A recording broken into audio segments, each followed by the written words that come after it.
Bayangkan, kamu cuma mau ambil uang 100.000, uang milikmu sendiri. Tapi saat kamu masuk ke ATM, kamu malah dibentak, dihina, dan ditertawakan, hanya karena kamu miskin. Itulah yang terjadi pada dua anak yatim ini. Tapi apa yang mereka lakukan setelah itu, membuat semua orang terdiam. Yuk kita simak kisahnya berikut ini. Langkah kaki mereka terdengar pelan, nyaris tak bersuara, mengendap di antara gemuruh manusia dan lantai marmer yang mengilap. Dua anak lelaki kurus bersandal jepit lusuh itu berdiri di ambang pintu gedung besar ber-AC, tempat di mana deretan mesin ATM berdiri seperti robot penjaga kekayaan. Usia mereka tak lebih dari 10 dan 7 tahun. Yang tua mengenakan kaos oblong kusam bertuliskan, Taman Safari, warnanya pudar, sedangkan adiknya hanya memakai kemeja kebesaran dan celana bolong di lutut. Mereka berdiri diam, tak melangkah, hanya menatap. Suasana di dalam terasa asing. Dinding bersih. Orang-orang berpenampilan rapi lalu lalang tanpa menoleh. Seorang wanita muda dengan kacamata dan sepatu hak tinggi melirik ke arah mereka sejenak. Lalu mendengus kecil dan melanjutkan panggilan teleponnya sambil tertawa. Anak tertua, Danu, meremas secarik kertas kecil di tangan kanannya. Tangannya sedikit bergetar. Itu adalah bukti transfer yang ia simpan dengan hati-hati. Ada uang di dalam ATM, hasil sumbangan dari orang masjid tadi pagi. 100.000, gumamnya lirih. Jumlah yang bagi mereka seperti gunung emas. Adiknya, Rizal, menarik ujung kaos Danu. Kita nggak boleh lama-lama. Nanti diusir, bisiknya. Matanya bergerak ke kanan-kiri, seperti pencuri yang hendak masuk toko. Tapi mereka bukan pencuri. Mereka hanya ingin mengambil haknya. Uang yang bisa membeli nasi bungkus, air minum, dan mungkin, kalau cukup, satu kantong permen untuk dibagi. Danu meneguk ludah. Dia menarik napas panjang, lalu mendorong pintu kaca. Dinginnya langsung menyergap kulit. Langkah mereka lambat, takut. Suara sandal mereka hampir tenggelam di antara bunyi dering ponsel, batuk sopan, dan desisan AC. Orang-orang tetap tak menoleh. Mereka tak dianggap ada. Sampai sebuah suara berat menghentikan langkah mereka. Mau kemana kalian? Seorang pria berbadan besar dengan seragam biru dan logo bank di dadanya menurunkan kacamatanya. Di tangannya ada termos kopi dan koran yang baru saja dibuka. Suaranya keras, menggema. Semua orang di dalam ATM menoleh. Danu kaget. Rizal langsung memeluk tangan kakaknya. Kami mau ambil uang, Pak. Jawab Danu pelan. Ambil uang? Pria itu tertawa mengejek. Situ kira ini tempat bagi-bagi sedekah. Sana pergi. Jangan bikin bau di sini. Tawa kecil terdengar dari dua pegawai di balik meja layanan. Salah satu dari mereka menutup mulutnya sambil menahan cekikikan.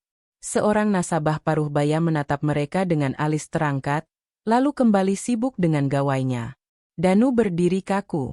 Rizal sudah mulai menunduk, matanya memerah. Tapi Danu menahan tangisnya. Ia menggenggam bukti transfer itu lebih erat. Ada uang kami di dalam. Pak, kami nggak minta. Kami cuma mau ambil. Kalau gembel bisa narik duit, besok anjing juga ikut ngantri. Jawab si pegawai arogan dengan keras. Tertawa. Kuat. Penuh penghinaan. Suasana makin dingin. Tapi bukan karena AC. Melainkan karena ketidakadilan yang menggantung di udara. Danu menatap pria itu dalam-dalam. Matanya tak lagi gentar. Kami bukan pengemis. Kami hanya lapar.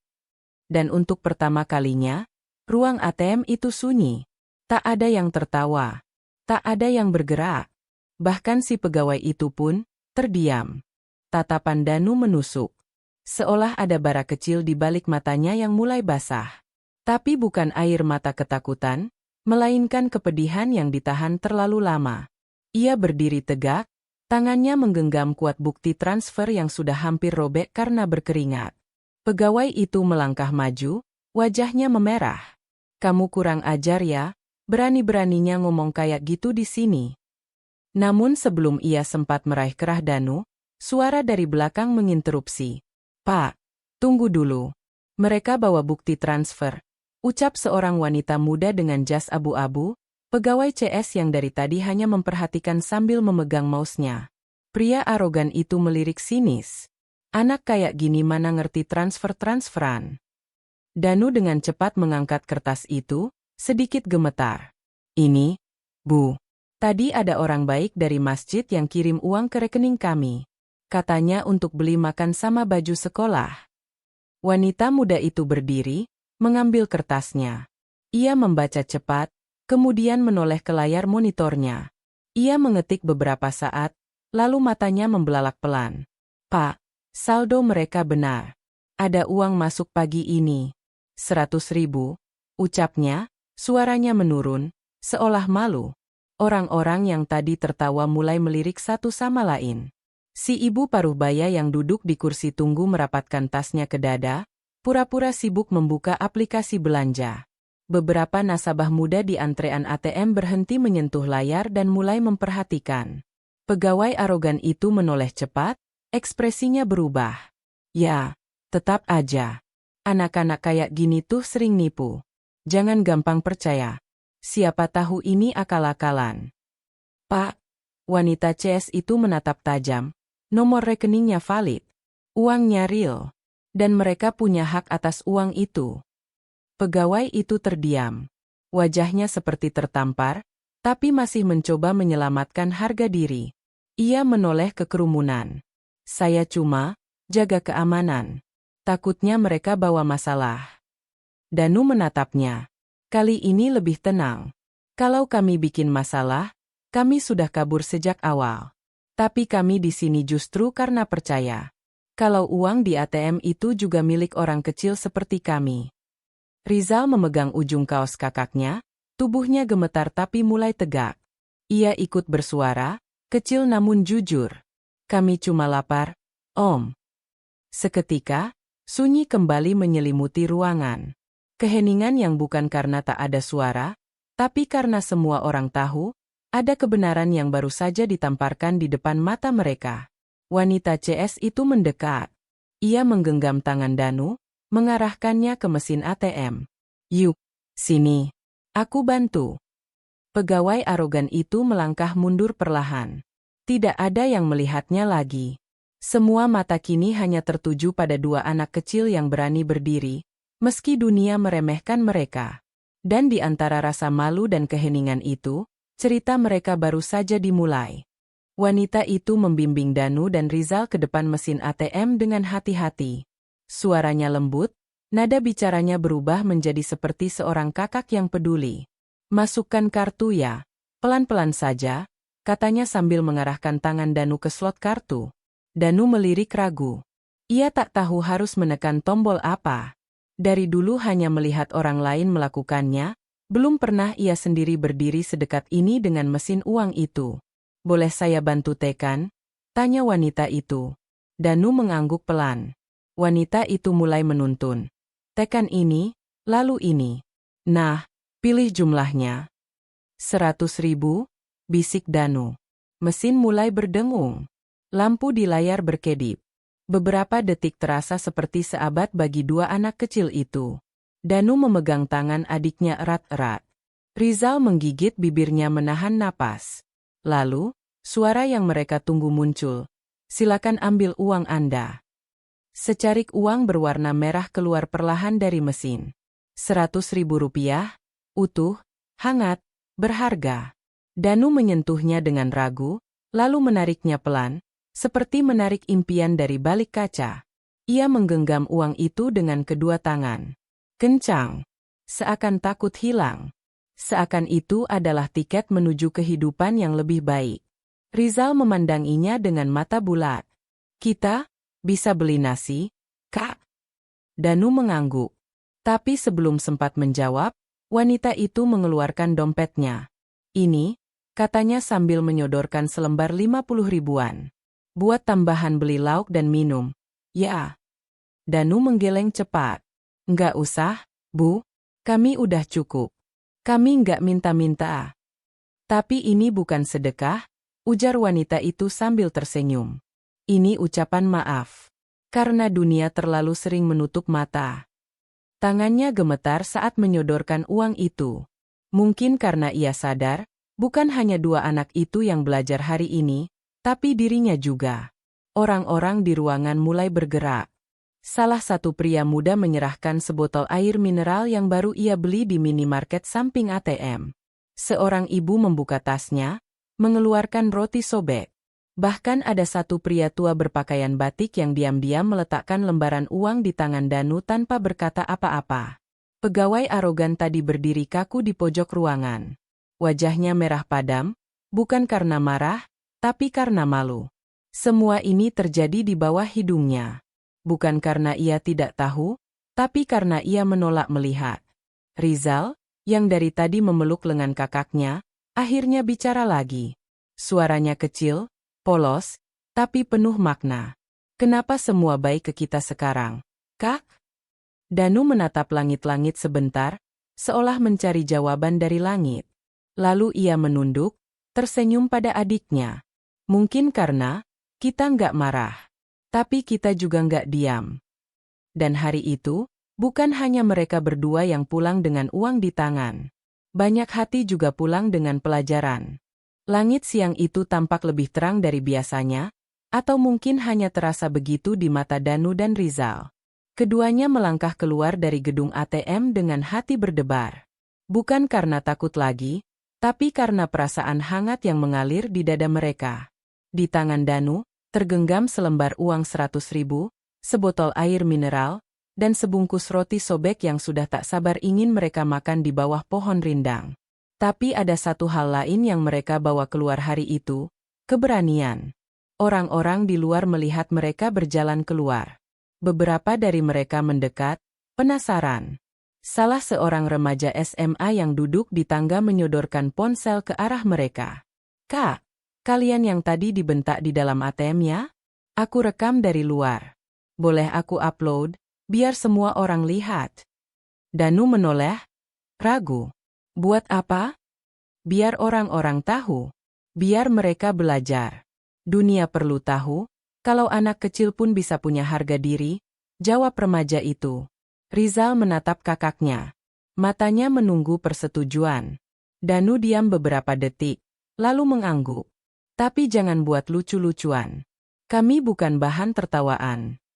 Remaja itu mengacungkan jempol. Enggak bakal. Sumpah. Justru kalian inspirasi. Tak lama setelah itu, video singkat kejadian di dalam ATM menyebar. Pertama di grup sekolah, lalu di Twitter. Seorang influencer menulis, 2 anak yatim dibentak pegawai hanya karena mau ambil uang 100.000. Tapi mereka jawab dengan keberanian, bukan amarah. Dunia butuh lebih banyak anak seperti ini. Retweet melonjak.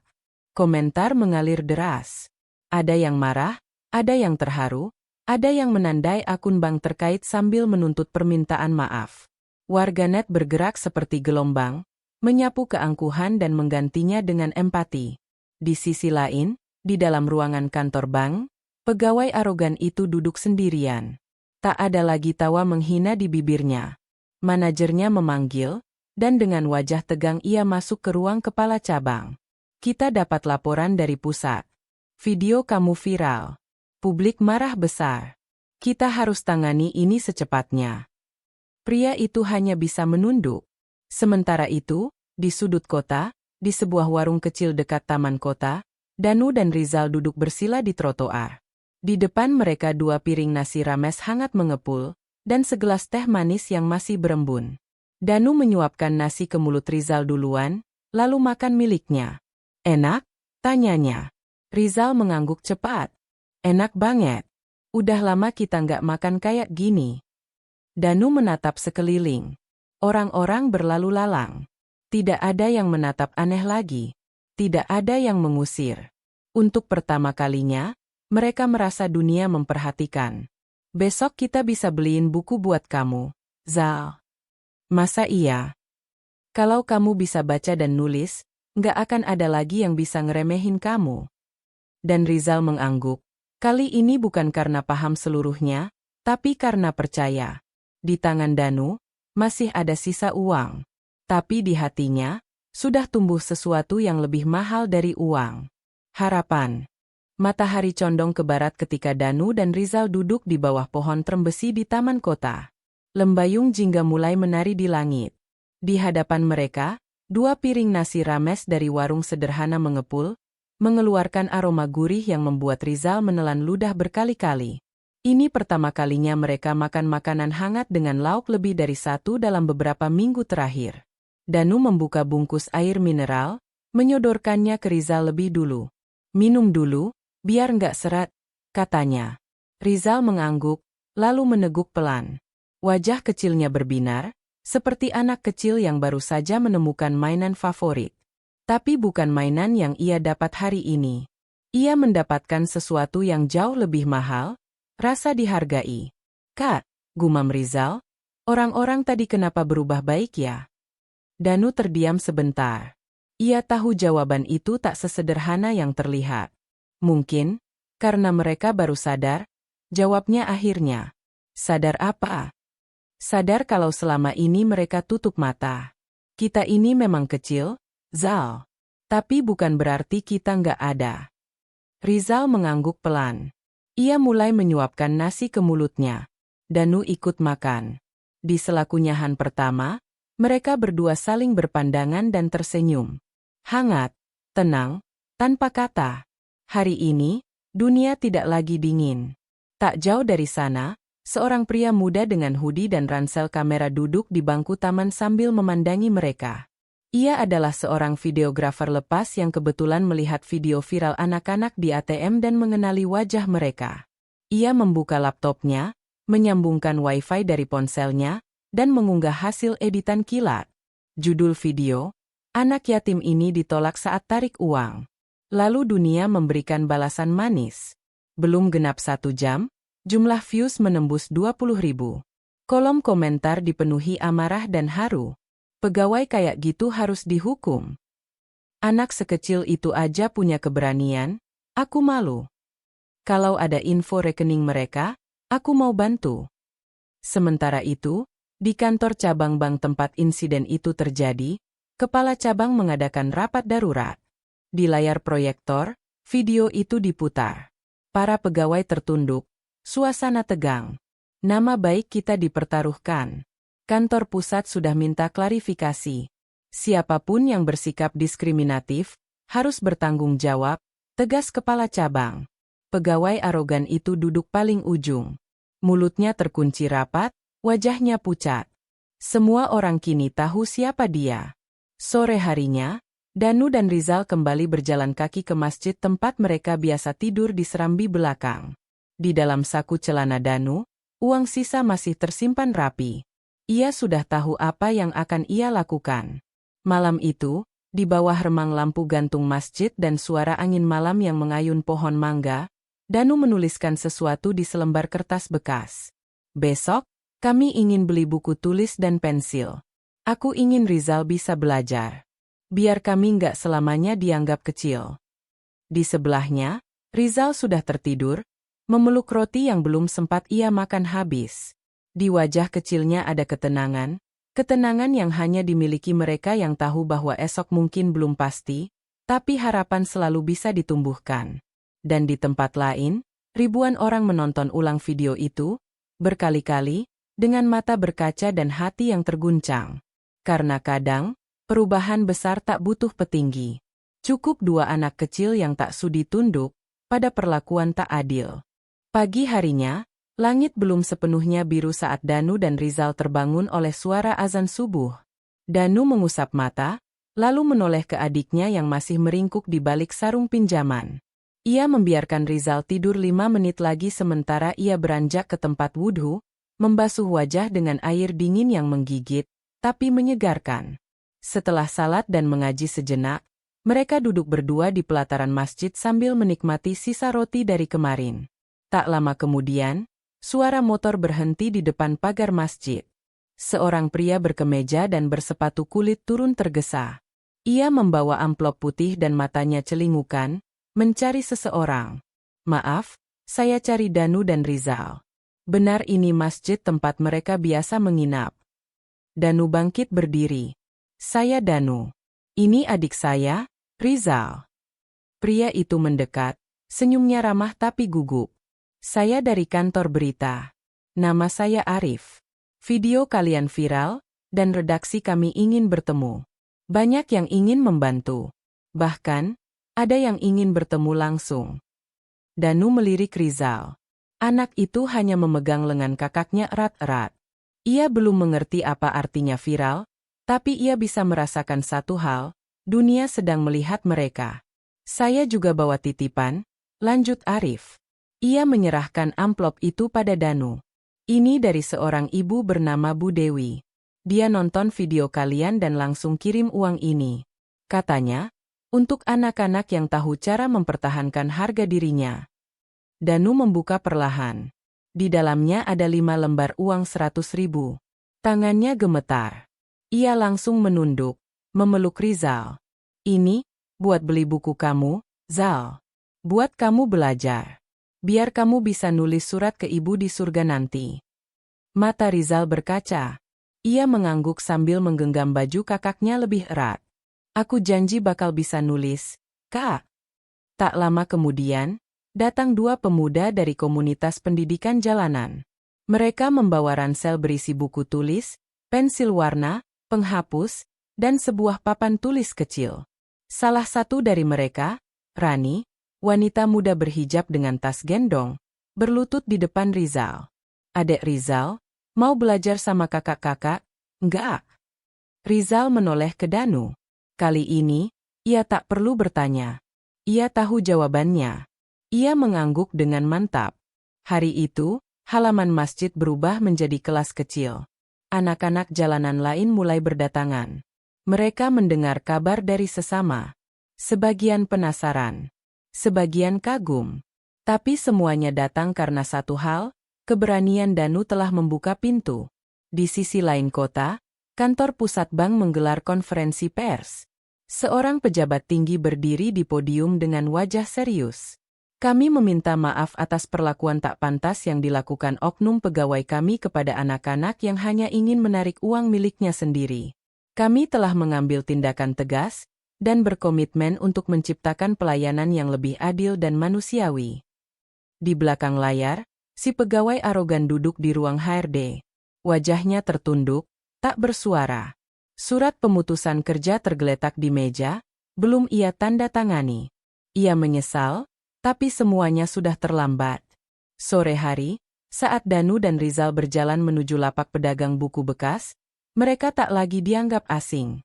Para pedagang menyapa, memberikan senyum, bahkan 1-2 menawarkan diskon kecil. Dunia tak berubah secara drastis. Tapi mereka tahu, hari ini sedikit lebih hangat dari kemarin. Di antara tumpukan buku lusuh, Danu memilih sebuah buku matematika untuk Rizal. Bukan yang baru, tapi masih cukup utuh untuk dipelajari. Aku bakal bisa ngerjain soal-soal ini, Kak? Tanya Rizal pelan. Danu tersenyum dan menepuk kepala adiknya. Bukan cuma bisa. Suatu hari nanti, kamu bakal lebih pintar dari orang-orang yang dulu ngetawain kita. Dan langit pun seolah mengamini ucapan itu.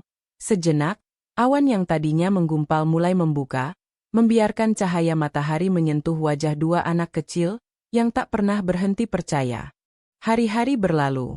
Tapi cerita Danu dan Rizal tak tenggelam seperti kabar viral lainnya yang cepat redup. Justru, setiap harinya, nama mereka semakin sering terdengar, di warung kopi, di ruang guru, bahkan di stasiun TV yang biasanya hanya menampilkan kisah para selebritas dan pejabat. Di sekolah-sekolah, para guru memutar video mereka sebagai contoh. Ini keberanian. Ini harga diri, kata seorang guru pada muridnya. Mereka tak teriak-teriak menuntut, tapi dunia justru mendengarkan. Danu tak tahu semua itu. Ia sibuk membantu Pak Rahmat, marbot masjid, menyapu halaman dan mengangkat galon. Ia tak pernah meminta bayaran. Tapi tiap kali diberi selembar 2.000, ia simpan dengan rapi. Dalam hatinya, ia punya misi, ia ingin menyekolahkan Rizal sampai lulus. Bahkan kalau bisa, lebih jauh dari itu. Rizal, di sisi lain, makin bersemangat belajar. Ia menulis huruf-huruf besar dengan kapur di papan kecil yang diberikan oleh komunitas. Tangannya masih kaku, tapi matanya berbinar.